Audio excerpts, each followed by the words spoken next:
So over the last couple of years, we've evolved the brand, the logos, the strategy, the apparel. What you see behind me is the workroom. This is one of the garages in the house that we utilize for all the swag. So like sweatshirts, joggers, t-shirts, hats, mugs, all the stuff that we utilize and we give away that people purchase through our Shopify.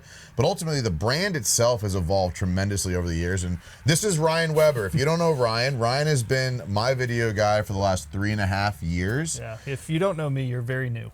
Yeah, Ryan was there. Ryan was there. I'm now here again. Yeah, he's now here again. Yeah, that's an inside joke from the podcast when like there was literally like 3 straight episodes. All he did was just like hype man me like, yeah. And it was like, Ryan was there. Great job. But it can also be difficult to talk about yourself from an objective perspective and understand what parts of the story are important because, in general, I think it can be difficult to talk about yourself on the journey. So I brought Ryan on. I thought it'd be good for him from a marketing perspective and from a branding guy who's been a part of a lot of the decisions along the way that he would ask me some questions and interview me. This is not staged. I have no idea what he's about to ask me. But ultimately, I want to give you guys some real raw feedback because we've evolved brands, logos, strategies, looks, color schemes. We've made several adjustments over the years to evolve the brand.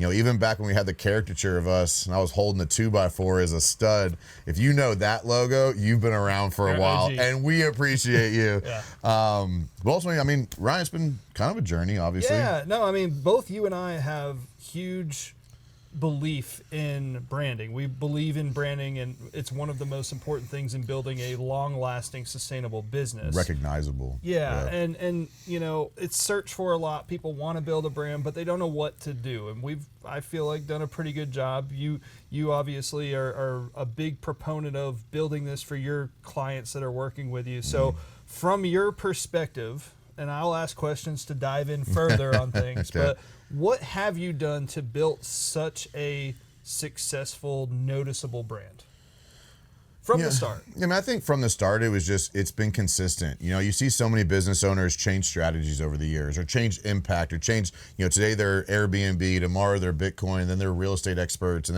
then, so like their brand of what they stand for changes. I think the reason the logo became something or the branding, the color scheme, the champion circle, all the things we've done became something because there was a mission to attach it to. And I think if you look at the mission that I've been on over, like basically from the beginning, I'm helping the same type of customer with the same type of problems, preaching the same stuff. And I think there's so many, well, I don't say influencers, but online personality and brands that end up having to like pivot or change or adjust because they weren't fully real and like they messed up or they got caught doing something and they had to pivot their entire approach or they get lackadaisical and maybe everything is perfect but they stop creating content consistently. We see all the time where it's like, they're hot and heavy for 6 months and then like, hey, we took a little break, season 2. No, you lazy son of a bitch. You just took 6 months off. It's not season 2. Hello. Welcome to my content creation. And so I think there's a very strong, believable, consistent mission that is what the branding represents, which I think is what made it so attractive. When you came to me and were coming up with ideas of what you're trying to do and what you're trying to communicate, it hasn't changed. We literally haven't changed a thing. We've added to.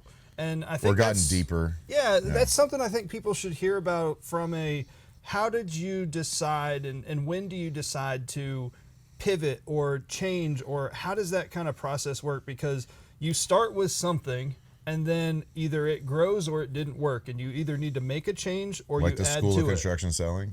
Something like that, So I think it's understanding the desired outcome.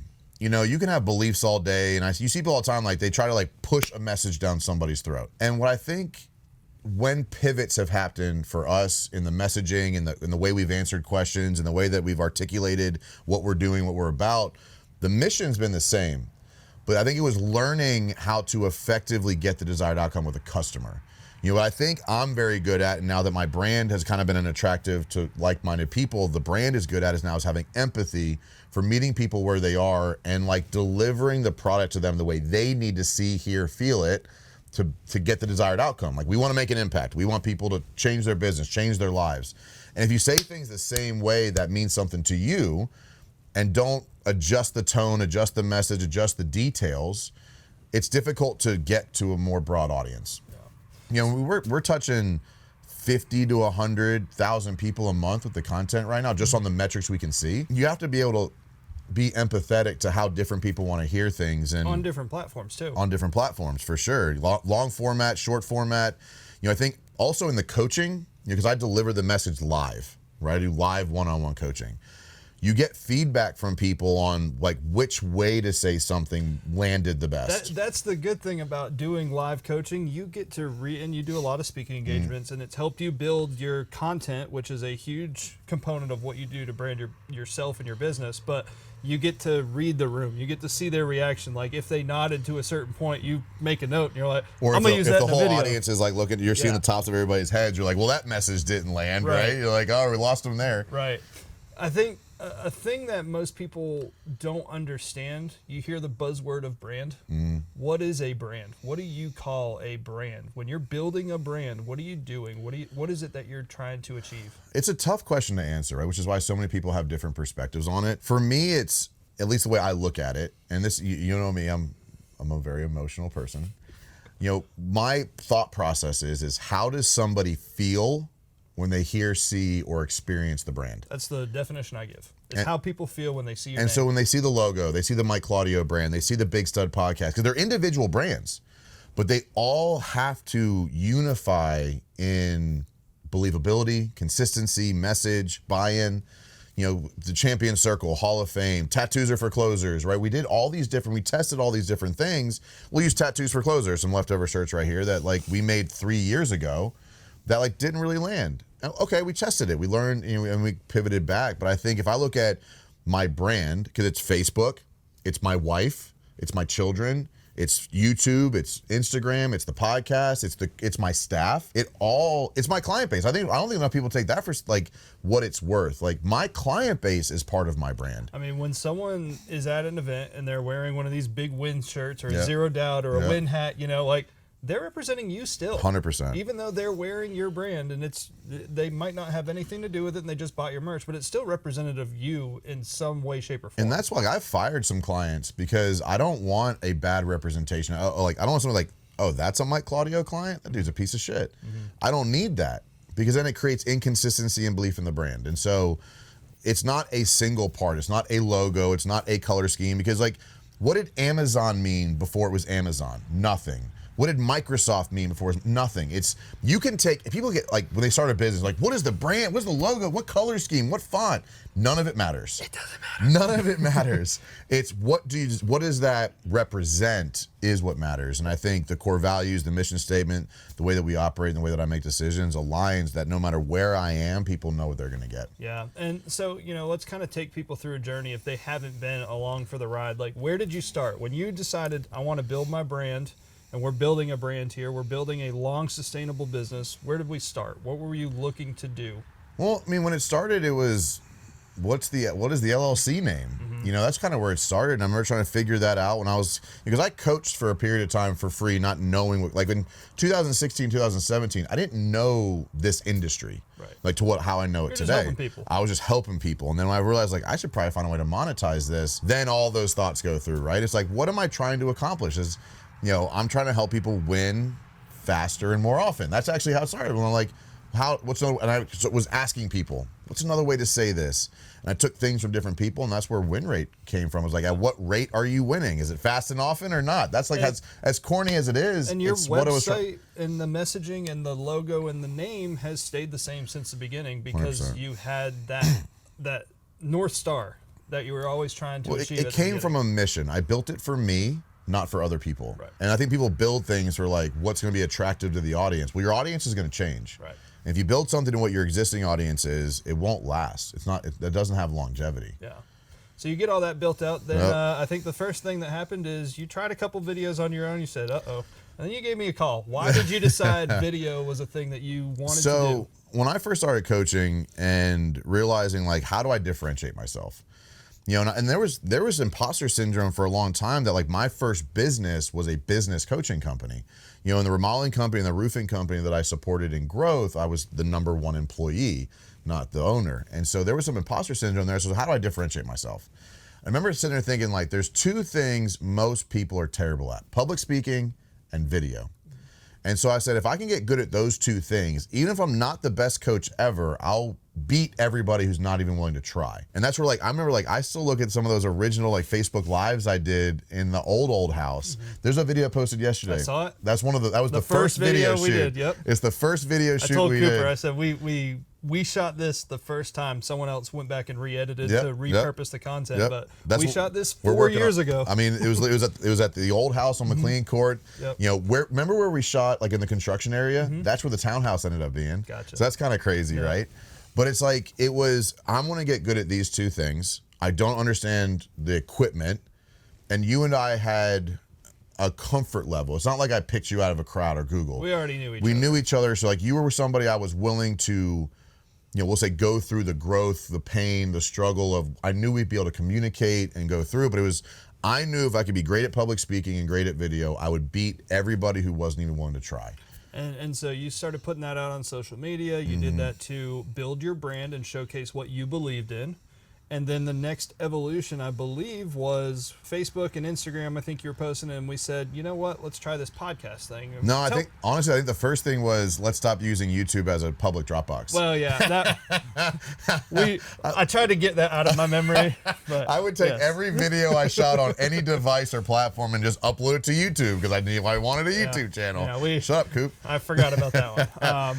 But yeah, the podcast. So tell me about how this podcast has helped the brand, because if I were to speak for you from what we've talked about, the podcast is the biggest driver for brand building that you currently have. Yeah, I mean, I think it's starting to pivot more towards YouTube now, like several years in. But yeah, I mean, the podcast is where it started was, how do I put out consistent content easier?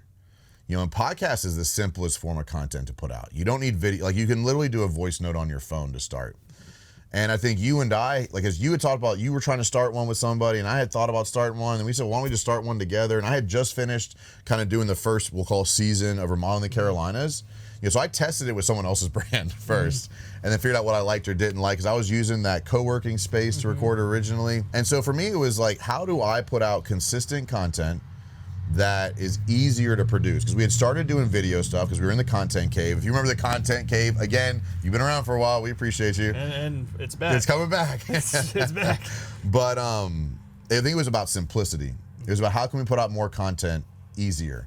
Because you and I sat down, we would do 3 or 4 episodes back to back to back, and we tried videoing them, and that didn't really work as well. It increased the friction. Yeah, and it made it harder. So, like, the podcast originally started out of simplicity of consistency. Yep. How can we put out more content easier? Because you can record a podcast anywhere. Yep. And so that made it simpler. But it was about, because we both agreed, I wanted to be omnipresent. I wanted to be everywhere. And so we looked at this, we looked at that, we looked at TikTok, I think, at the time, or Snapchat at the time. We were like, no.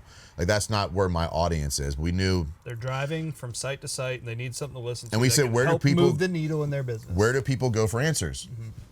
And, you know, I started listening to Andy Frisella and Ed Milet and a few others at that point. I'm like, I can do this. Yeah. And then we just started, you know, and we're 300 episodes in now, which is crazy. Like, this past week was 301. And I think the podcast has been something that helped grow your brand the fastest, because you were able to bring on guests that you could tap into their network, and if you delivered on what you promised. Even that evolved. Like, Ryan and I co-hosted the first 70 episodes of the podcast. And I wanted to keep going, but I knew I was going to stunt the growth because he needed people more in the industry, and I said, you need to go do interviews rather than just have me on. And we both agreed. And so, like, that, 70 episodes. Yep. We were a year and a half in of weekly episodes before we pivoted the brand. Yep. Right. So then I started doing interviews, and we've done 100 interviews now since we had that concept. So I'm 100 interviews past. Like, we looked at it, episode 171 released this past week, and we finished at episode 70. So we're 100 interviews in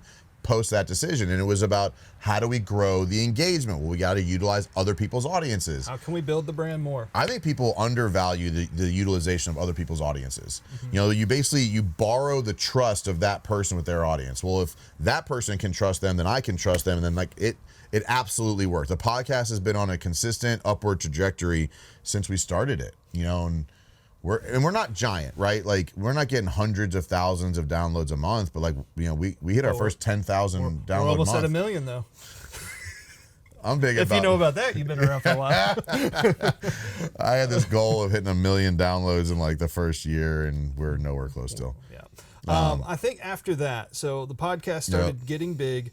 I think the next big transition for you was starting to do more in-person events, and honestly, the merch of where we're sitting became a big thing. It did, and the merch was a dual approach. Like we sell it through Shopify, but we give away, way more than you sell. We probably give away 80%. We sell 20%, and a big part of that was helping the client feel like they're a part of a brand, giving them something to represent, right? That token of this is what I believe in.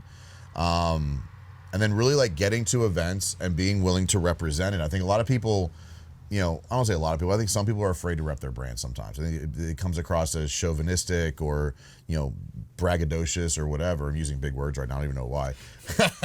or what they mean. But ultimately I think people like sometimes get afraid to promote themselves. And I think one of the lessons I learned being a part of Arte and listen to Ed Milet is about being the evangelist for your brand. If you're not willing to go out and like be about it and preach about it and support it, who is? And so being willing to like build the hats and the shirts and everything else, and like, there's a ton of shit back here that doesn't sell, but we give it away and it gives people an opportunity. Like we saw at MDM, like there was a ton of my swag walking around, and it just creates brand awareness. It creates brand trust. It creates, like I said, borrowed trust for other people's audience. Well, that person's wearing the hat and I trust them, then maybe I can trust that brand. Like that's just like Nike or Adidas or anything else. And I decided I wanted to really become more of an evangelist for the brand. I think that kind of takes us to present day. Like basically what happened over the past year is you just bought in more of what you were currently doing that was working and doubled down. You didn't do anything new. You said, what I'm doing is working. I want to do more of that. I did more events. I did more merch. I did more content. I added an episode a week to the podcast. Everything just doubled down. And I think that kind of takes us to current day from your brand building. Well, I think the biggest thing that maybe I think is important to notate is as WinRate grew, Mike Claudio needed to start separating. So I look at like what changed the most in the last year. And this was going to be my next question is like, where is it going? And I think this is where you're taking it. So like I wanted WinRate to be known for WinRate has been Mike Claudio up until 13 months ago. Like the first client went to the first coach that wasn't Mike Claudio December 2021, which is 13 months ago, which is crazy to think, right? But I wanted people when they reached out to WinRate not to expect Mike anymore because 80% of our clients now are not with Mike. And so I started adding and collaborating with the coaches on the staff to help their authority, their influence, their recognizability into the brand. And I realized if I want to continue to put my personal journey, my personal story out there, I have to change and start to develop the Mike Claudio brand. So where this goes next is, I'm planning on trying to hire a full-time videographer working on it to collect more consistent content, but also to get more higher produced content for the whole team. That's the WinRate strategy. And I have the real Mike Claudio now on Instagram that I'm primarily focusing on husband, father, athlete, and leader. And there's your mission. Story. There's your mission that you're now going to have that brand move towards because you have the mission for WinRate of how you move towards it. And I think that's the biggest takeaway from this is you've got to have your North Star and figure out whatever that North Star is. You need to move everything towards that in slow incremental progress rather than trying to go and jump all in and you get overwhelmed. But if you always have that North Star, that's why you've been so successful to continue that consistency with it. And also I would say don't be afraid to try new things.